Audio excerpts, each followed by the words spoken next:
नमस्कार दोस्तों, आपका स्वागत है सार के शॉर्ट हैंड चैनल पर। पायनियर न्यूज़पेपर के संपादकीय का मैटर 90 वर्ड पर मिनट की स्पीड से शुरू होगा 5 सेकंड बाद।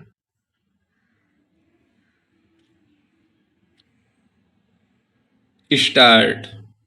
भारत के आधुनिक इतिहास में 2 दिन महत्वपूर्ण हैं, 14 अगस्त और 15 अगस्त।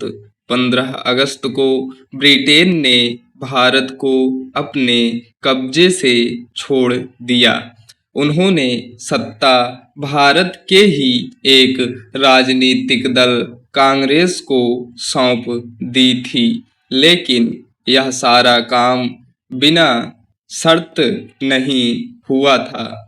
कांग्रेस को सत्ता सौंपने से पहले ब्रिटेन ने यह शर्त लगा दी थी कि कांग्रेस बाकायदा एक प्रस्ताव पारित करे कि भारत को विभाजित कर दिया जाए।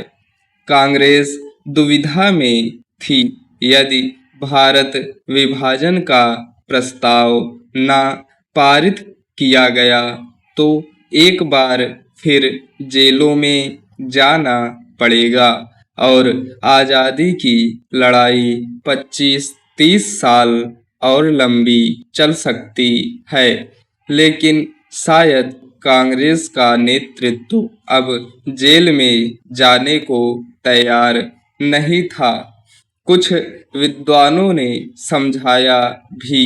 द्वितीय विश्व युद्ध ने हालात ऐसे बना दिए कि इंग्लैंड खुद खोखला हो गया।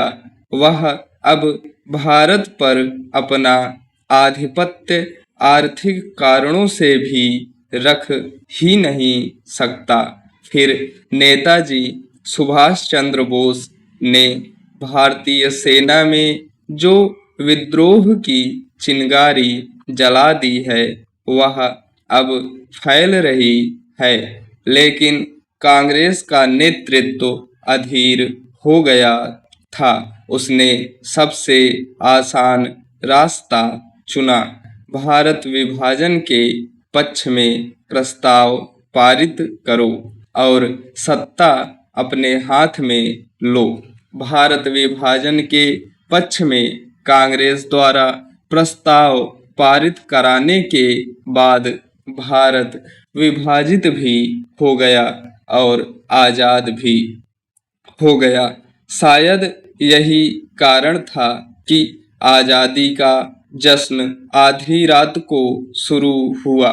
दिल्ली में जब जश्न मनाया जा रहा था तो भारत के ही कटे हुए हिस्से से, जिसे अब पाकिस्तान का नाम दिया गया था, लाखों भारतीय इधर को आ रहे थे, लेकिन केवल इधर को आ रहे थे।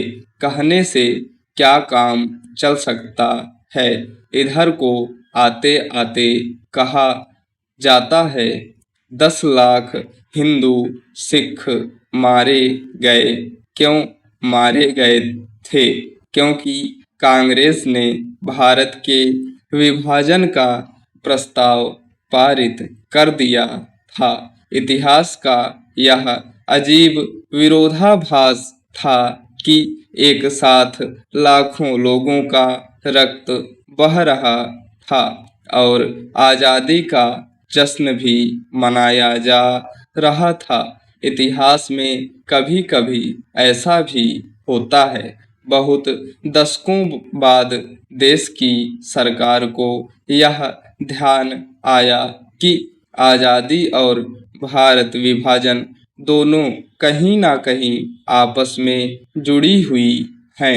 अतः आज़ादी का जश्न मनाते समय भारत विभाजन विभीषिका को स्मरण करना और इस विभीषिका में मारे गए भारतीयों को श्रद्धांजलि अर्पित करना भी हमारा राष्ट्रीय धर्म है। शायद यही कारण है कि 21वीं शताब्दी में सरकार ने अपने इस राष्ट्रीय धर्म को निभाने का निर्णय किया, लेकिन भारत विभाजन विभीषिका पर चर्चा करते समय ध्यान रखना चाहिए कि ऐसे अवसरों पर यह मंथन भी किया जाता है कि विभाजन किन कारणों से हुआ और क्या इस विभाजन के बाद वे कारण समाप्त हो गए हैं। स्टॉप।